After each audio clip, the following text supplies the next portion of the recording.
Welcome to the Two Boots Word Vault podcast. In this episode, I tell the story Always Living at the Coast, which came to us from Richard Erdos, Alfonso Ortiz, and Barry Lopez. I told this story to the Australian Mythopoetic community, the Fifth Direction, in May of 2025. So, guys, I want you to immerse yourself with metaphorical thinking today. I want the metaphors to be up front for you in your mind, because this story has some rather uncomfortable images and, dare I say, politically incorrect visuals.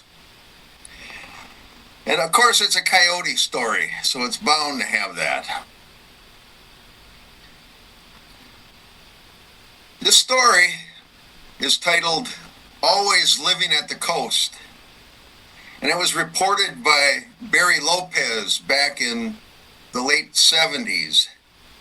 I got it from the book, American Indian Folk Tales, collected by Richard Erdos and Alfonso Ortiz.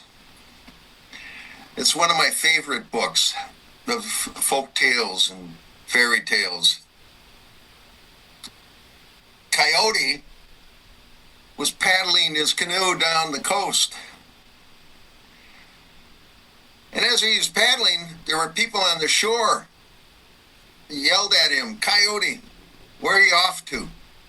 And he said, "I'm off to marry the daughter of Always Living at the Coast." And they said, you have to be crazy to do that. That made Coyote angry. He went to shore and he turned those people into birds. And then he turned the birds into deer and said, "Now you will be the deer that men need." Got back in his canoe, continued down the coast. A while later, there was another group of people at the beach. And they yelled and said, "Coyote, where are you off to?" And he told them. And they said, "Be careful, be careful. The bones of all the men who've tried to marry that woman, the bones are piled high. Be careful." Well, Coyote appreciated that thought, that concern. So he went ashore and he filled the waters full of mussels and salmon. That's why today, if you go in that area, it's still full of food, fish, and lots of life. Got back in his canoe and continued down. Further down, he saw another group of people at the beach. They yelled and they said, "Coyote, Coyote, where are you off to?" And he told them. And the chief of that group of people said, "Coyote, you must be careful. All the young men from my village have gone to marry that woman, and they've never returned." He went to the shore. He filled the waters full of mussels. And he showed them and gave them roasted salmon. Continued on his way. And he paddled along the coast. And after a while, decided to take a break and went to shore. Walked into the woods a little bit, and there was a village. And in that village, there was an old woman who was steaming clover roots. Well, she could smell him. She said, "Is that you, Coyote?" Coyote didn't say anything. He just went over and grabbed some of her clover roots, and she said, "Who's this stealing my food?" He says, "Are you blind, woman?" And she said, "Yes, I am." He said, "Well, I'm Coyote." He took some pine gum and he chewed it. And when it was soft enough, he spit it into her eyes. He said, "Woman, can you see now?" And she said, "Yes, I can see very well." And he told her where he was off to. She gave him food to eat. He said goodbye and went down the coast further, headed for the place where always living at the coast might live. Further down, he saw a woman on the beach carving a canoe. He went in to see her, walked up to her, and he tickled and pinched the feet of her little baby. And the baby cried. And she said, "Don't touch my child. My child has never cried before." He says, "Woman, can't you see me?" She said, "No, I'm blind." Once again, he took some pine gum. He chewed the pine gum, chewed it soft, and then spit into her eyes. He said, "Now can you see?" "Oh yeah, I can see. I can see very well." And so he told her where he was off to. And she says, "Oh, Coyote, Coyote, you really have to be careful. That woman, she has teeth in her vagina. And that's how she kills all the young men that come to sleep with her. I'll tell you what, I'll give you this stone chisel that I'm using. When she asks you to go to bed, stick this stone chisel inside of her and twist it, and it'll break off the teeth." Coyote thanked her. He paddled on down along the coast. Eventually, he came to a place where the river came into the sea. He went up to the shore, and as he was sitting there, death-bringing woman and her friends came walking out of the woods. She looked at him and said, "Oh, that's a fine-looking man. He'd make a great slave." She went over to Coyote. Coyote had put on his mask to make him older. And I forgot to tell you that the blind woman with the child, she had also given him gifts. She had given him the mask of a wren, the mask of a deer, the mask of a mountain goat, and the mask of a grizzly bear. But when he was by the river near death-bringing woman, he put on his own mask to make himself look older. Death-bringing woman, she came over and said, "How would you like to go to bed with me?" And she led him back to their camp. He could hear the teeth grinding under her dress. And when they crawled into bed, he could hear rattlesnakes under her dress. He took that stone chisel and put it inside her, and he sharply twisted it, and the teeth came off, and they made love, made passionate sexual intercourse. The next morning, death-bringing woman and her friends, they led Coyote into the village of always living at the coast.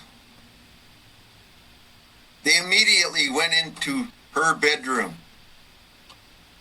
Always living on the coast heard some noises from her bedroom, laughing and giggling, other noises. And he walked into her room and he says, "Daughter, who is this?" And she said, "This is my husband, welcome him." And so, always living at the coast welcomed him. Walked out. But the next morning, he got up early. He went out, split a cedar, and then stripped the bark. And he made a snare trap. And he put the snare trap into the center of the house. And when the daughter and Coyote woke up, he said, "Son-in-law, I want you to jump into the center of the house." Coyote put on the mask of the deer, jumped through the door.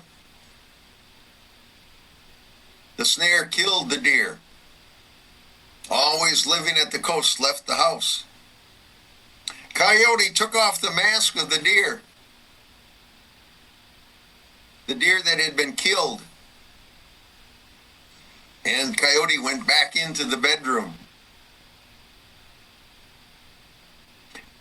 Again, that night, always living at the coast, heard giggling and laughing and sounds that he understood what that was, and it made him angry. He went to the door into his daughter's bedroom and said, "How dare you embarrass me like this?" She said, "This is my husband.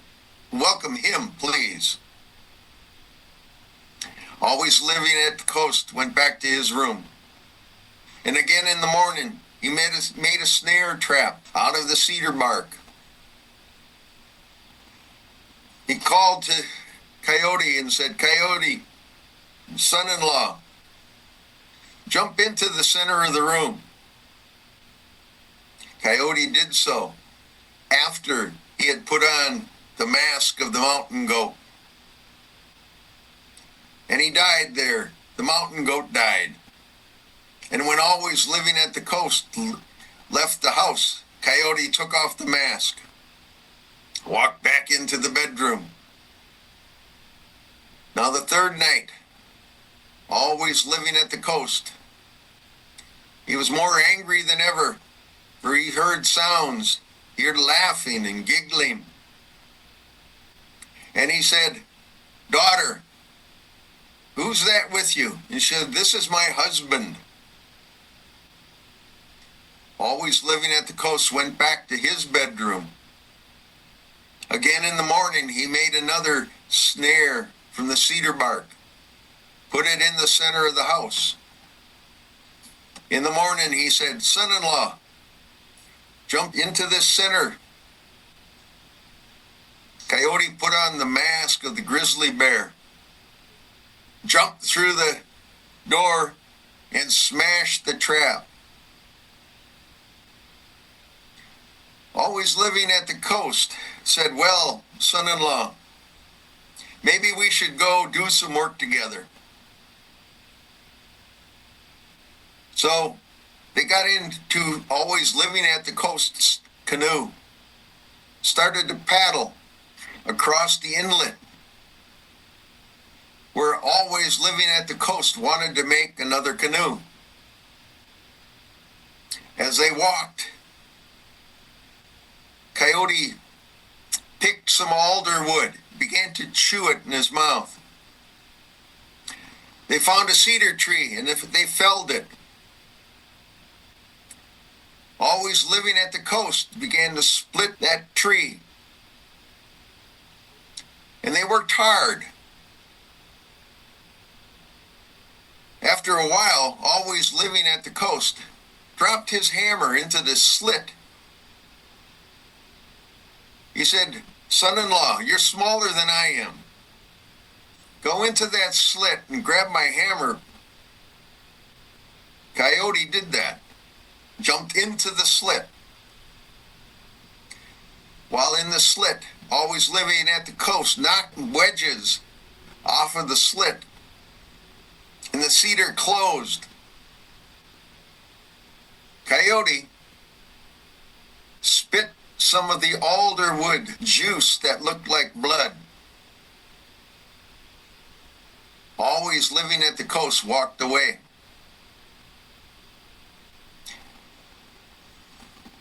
Coyote put on the mask of the wren and flew out of the slit. He took the mask off and caught up to always living at the coast, who was walking along the shore.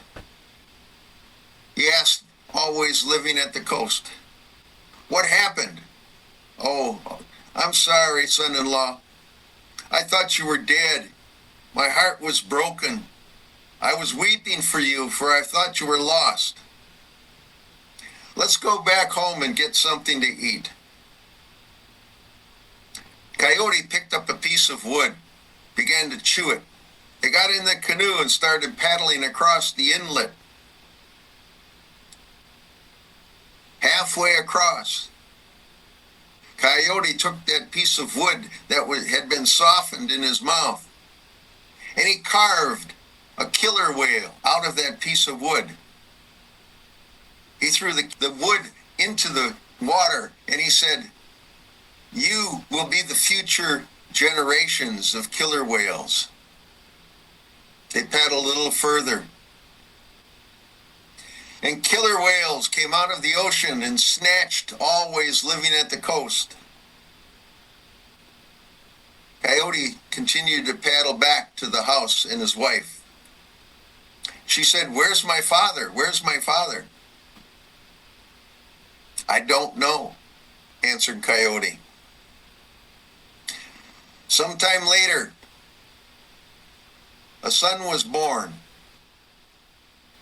Coyote took the son and left. And that is the end of that story.